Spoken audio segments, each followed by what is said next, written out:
Welcome to Chillin' 101. We hope this video helps. You start by powering and disconnecting. Make sure your AirPods Max have some battery and are within reach. Once done, forget the device on your iPhone or iPad so pairing records clear. This avoids automatic reconnection. Next, keep the headphones out of the case and hold the noise control button. You do this because clearing the link and ensuring sufficient charge prevents partial resets and avoids firmware interruptions during the factory reset process. Now perform the reset. Press and hold the noise control button and the digital crown together for about 15 seconds.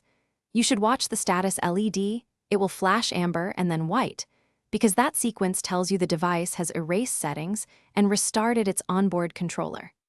If you don't see the LED pattern, make sure the headphones have charge and try again. Repeated presses without waiting can prevent the internal processor from completing the wipe. Finish by repairing. With the white LED active, bring AirPods Max near your device and follow the on-screen pairing prompts. You should see them appear as a new device. This confirms the reset succeeded and cleared prior connections.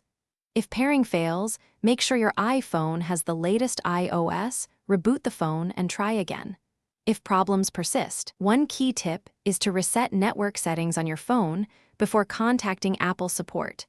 That often resolves stubborn Bluetooth pairing issues. Thanks for watching. Consider subscribing if we helped you.